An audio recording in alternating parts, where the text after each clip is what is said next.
I want to begin by congratulating Howard on a fantastic season. Sometimes when you scout an opponent, it's not easy on the eyes, but watching those guys, they're well coached. They play well together. They have great passion and life and spirit to them. And obviously that's a tribute to their university, to their athletic department, and everyone that they represent. So what a great story, but happy with our guys. We stayed the course. We thought we took a haymaker from them in the first half, and our guys never played scared. They never played tight. They just continued to get to the next possession and found a way to separate in the second half. All right, thanks, Coach. We'll start with questions for the student athletes. We'll with John over here.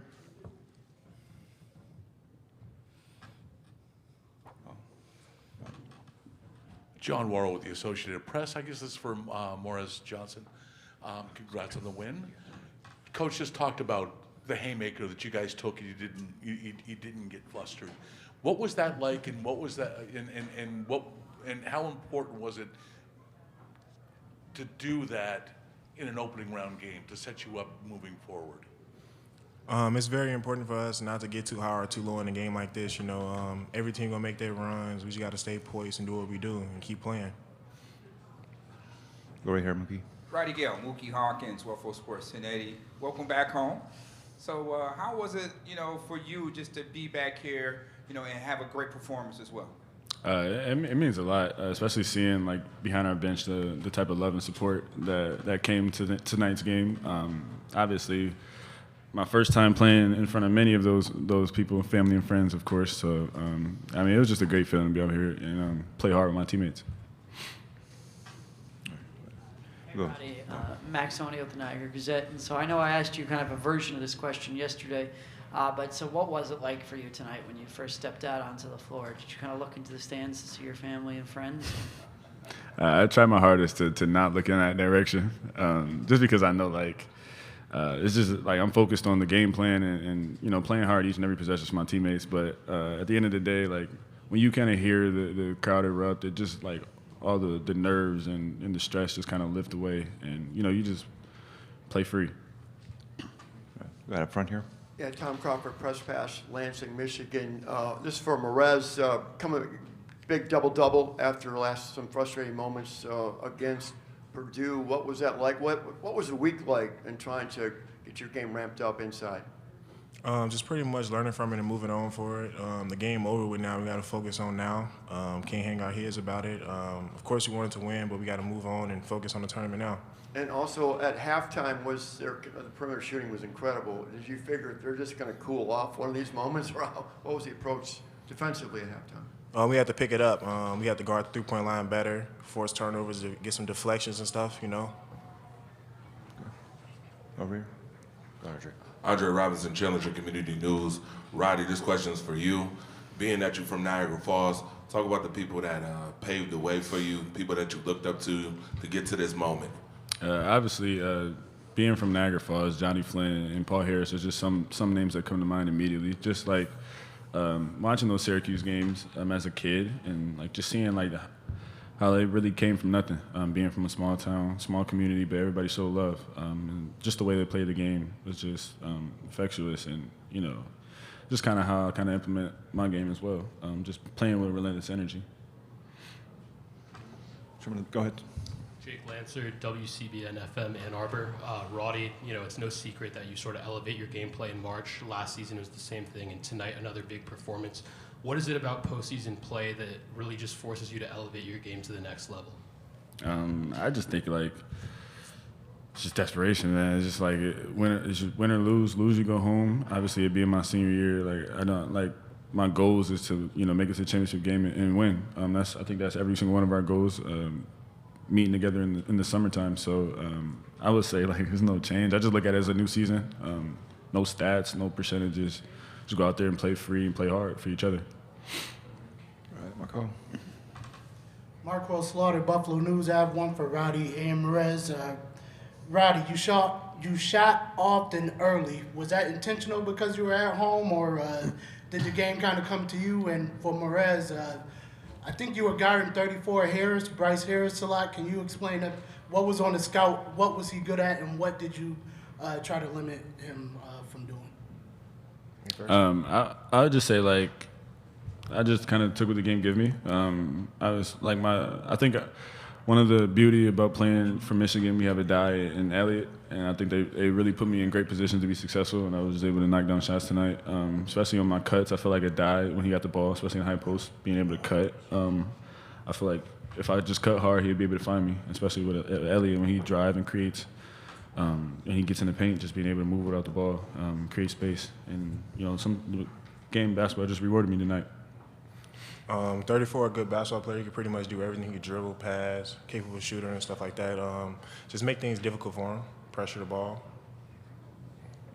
In the back there? Dylan Laughlin picking splinters. Whereas this one's for you. Coming out of halftime, I mean, they hit the buzzer beater heading in. They have a lot of energy. But Michigan starts scoring 10 on their first 11 possessions, and you scored 14 of those points. I mean, just what was the mentality heading out of the locker room into halftime, and what was going on in your head? In the locker room, we talked about getting stops, playing our basketball, knowing that like they hit that big shot going to halftime. We can't hang our heads on it. We got to keep playing basketball. And I don't know, it was just coming to me. My teammates were putting me in the right spots. All right, we have time for two more. We'll go in the front here, and then gentleman in the gray sweater. And so Roddy, Maxoni of the Niagara Gazette, and so tonight was your second double-digit game since January 2nd. And so what about this game and the Michigan State game to end the regular season kind of allowed you to figure it out? What'd you do in those two games? I just think those two games specifically, my teammates just put me in great positions to be successful. Just playing hard. Obviously, it being, the tournament, there's no next game if we lose. So just leaving it all out, emptying the tank. And if I play hard, I play too hard, and I need a sub, I call for a sub. There you go. Last question. Roddy, just kind of a two-parter. OKG did such a good job for them in their first game, 23 points. I think you and Amari and Yax switched off on him maybe and really limited him today.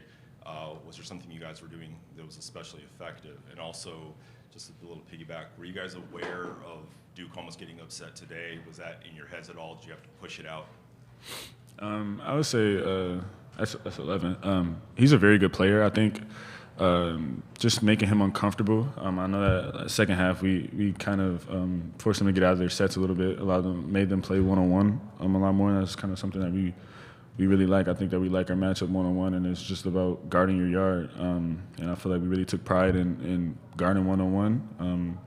He was able to get downhill sometimes, but that just happens when he's a really good player. Yeah, definitely with Duke. We were sitting at the hotel just watching the game. We see like first half, we knew that like they came out a little flat, but I mean that's just 16-1 game. Like you kind of look at them like what I'm saying, like this should be a cakewalk, but that's just really never the case. Like every team deserves to be here, and you can't look at any team like that. All right, we'll excuse the student athletes. Thank you. We'll take questions now for Coach May. Start up in the front here a bunch. We'll start with John and go right down the line there. Congrats, John Worrell with the AP. How important was getting that kind of a game to open the tournament, just to get you into the tournament? Well, these games are tricky, as we saw earlier with Duke and Siena, and I thought Duke handled that near upset with great maturity. When things weren't looking great for them, and this is what I learned, and we learned from it today, they didn't try to go one-on-one and play hero ball. They made some hustle energy plays, and those are the ones that turn the tide. Offensive rebounds, second, third shots, maybe a stop that turns into a transition basket. But we have a lot of respect for Howard, especially. I don't know if anyone's a fan of Malcolm Gladwell like I am, but David versus Goliath, according to Malcolm, wasn't necessarily an upset because there's a slingshot involved. And in the first half, Howard had their slingshots out. They were shooting the cover off of it, off the bounce, off the catch. And so I was actually thinking, like, this is how they usually happen. Fortunately, we were able to score the ball also. We did a good job against their pressure. We were able to get it inside, especially in the second half, and take advantage of what the game was giving us. All right, we're next to him. Tom Crawford, Fox 47, press pass. Dusty, I think 6 games, if I count it right, without LJ now. What's the process of that right now of adjustment and in terms of how Trey has adjusted his additional role or more minutes, and same with Roddy? And how has that, in particular defensively, his absence affected your perimeter defense, LJ's absence? Yeah, obviously it hurts just because of how well he was playing. I probably should go back and watch a couple of his subpar games, just so I'm not missing him quite as much. But obviously his point of attack defense was incredibly effective. And then now flip the script. Every time that Trey has a bad possession, and there aren't many of them, I think, wow, this is great reps for him. Now, later, whatever the case. I'm a big believer in you learn from going through failure or difficult or, just things like that. And so you're going against a small, quick team that's pressing you. We don't have a great ball handling lineup per se on the court, and he's got to manage the game. He's got to get it where it needs to get to. Then he's got to get us organized. And so in my mind, I'm thinking, great, this is awesome for him, because if LJ was here, he'd be getting all these reps, and then no one else would be, other than Elliott and LJ, there wouldn't be anyone else having an opportunity to manage the game like this. Gray back there. Chris Ballas with the Wolverine on 3. Dusty, how much of the second half defense was more intensity, and how much was it scheme? And then can you just talk about Will Cheddar's minutes and what he gave you offensively to help keep you close when they were shooting so well? Well, the assistant coach did a great job of switching a couple matchups. And in the first half, obviously Adai has trouble guarding on the perimeter against 6'5" fast guys, but we were able to control matchups a little bit better because we were scoring. But the thing I noticed, I told the guys after the game that I heard their shoes squeaking on the other end a lot more than I did in the first half. I thought our communication was better, our intensity improved. And, who knows why we didn't play like that in the first half. I think their shot making had something to do with it. But, just overall, it was a little bit of both. Time for 2 more questions up front here, Mookie. Coach Mookie Hawkins, Buffalo Sports 1080. Congrats on the win. Just care to talk about Morez Johnson and Ade Mara's performance. It seemed like that second half, the big fella got going, and you was able to, get a comfortable lead. Yeah. So just care to talk about the way they performed.